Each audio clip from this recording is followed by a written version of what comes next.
अब शास्त्र अनुकूल साधना से भक्ति रूपी पौधे को हम सुचारू ढंग से बीज कर यानी जड़ की पूजा शुरू करेंगे।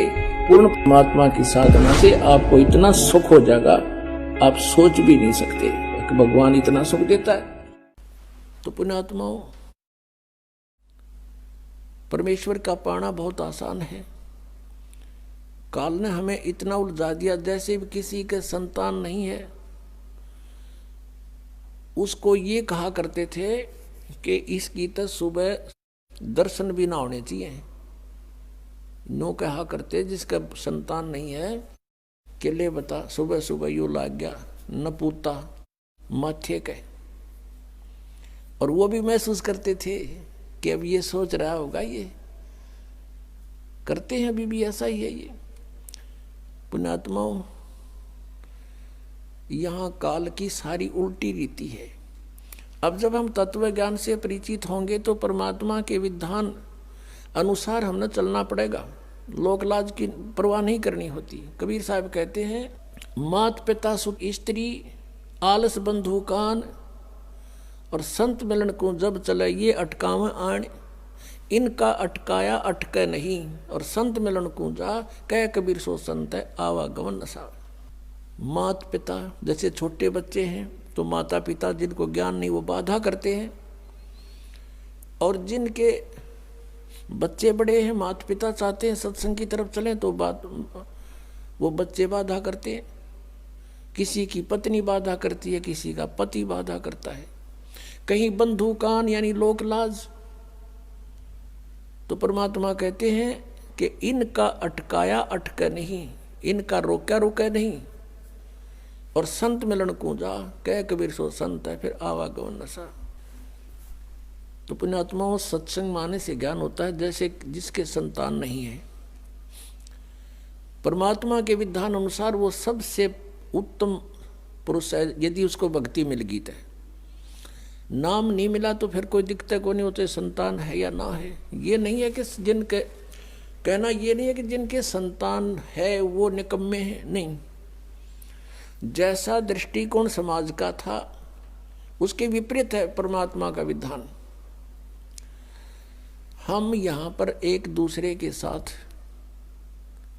संस्कार वश जुड़े हैं, और जब भी जिसका संस्कार पूरा हो जाएगा तुरंत यहाँ से चला जाएगा, चाहे उसका कितना ही जरूरी आवश्यक कार्य शेष हो।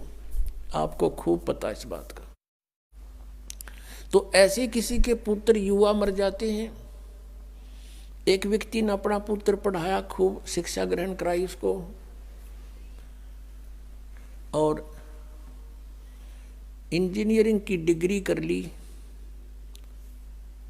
और उसको पोस्ट भी प्राप्त होगी, नौकरी भी प्राप्त होगी। विवाह का समय रख दिया, विवाह से 3 दिन पहले एक्सीडेंट में मृत्यु होगी। अब इकलौता पुत्र था, अब क्या कहें, अब रो रहे हैं टक्कर मार के बेचारे। तो पुण्यात्माओं, ये सोचना पड़ेगा कि जिसका जितना समय, जिसका संयोग संस्कार जिसके साथ है उतना ही रह सकोगे, उससे ज्यादा नहीं। उससे ज्यादा यानी फिर हम ये आगे बताएंगे कि इस परमेश्वर कबीर जी की शरण में आने के बाद और पूरा ही परिवार मालिक के चरणों में लग जा, उसका तो कहना है कि नहीं तो जो लगेगा उसको राहत अवश्य मिलेगी। तो ये इस तरह की दुर्घटनाएं नहीं होंगी यदि नियम ठीक रखेंगे। जब लग हंसा हमरी आना और काल लगे नहीं तेरा बाणा। जब तक, हे परमात्मा कहते हैं, हे जीवात्मा, जब तक तू हमारी मर्यादा में है तब तक काल का दाव नहीं लगेगा, काल का तीर नहीं लगेगा।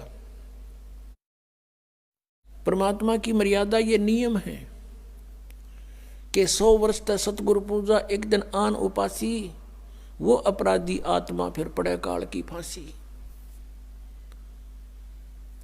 परमात्मा बता रहे हैं कि 100 वर्ष ये साधना कर रहे हो, हमने जो बता रखी है, और एक दिन आन उपासी, एक दिन आन उपासना कर ली, अन्य जो पूजाएं कर दी, तो कहते वो अपराधी आत्मा पड़े काल की फांसी।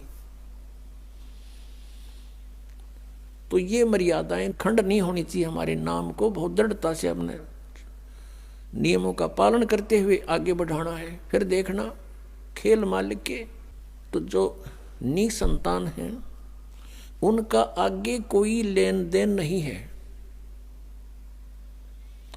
उनका आपस में संस्कार किसी से शेष नहीं है। संत मत के अनुसार वो बहुत उत्तम आत्माएं हैं, यदि उनको ये मार्ग मिल जावे तो। अन्यथा तो फिर परमात्मा कहते हैं वो तो जो सत्साधना नहीं कर रहे वो तो चाहे संतान है या ना है, दोनों एक जैसे। हाँ, जिनके संतान है वो भी बुरे नहीं, क्योंकि मनुष्य जीवन परमात्मा की भक्ति मिल गई, पूरा परिवार भक्ति करे, बच्चों को भी लावे शरण में। फिर उनके जो संस्कार हैं वो बहुत आसानी से हल्के होकर निमट जाएंगे, और ये अननेसेसरी चोट नहीं लगने दे भगवान। आयु बढ़ा देगा ये परमात्मा, ये समर्थ शक्ति है। और कोई परमात्मा जिनको हम भगवान मानते थे वो हमारी आयु एक्सटेंड नहीं कर सकते।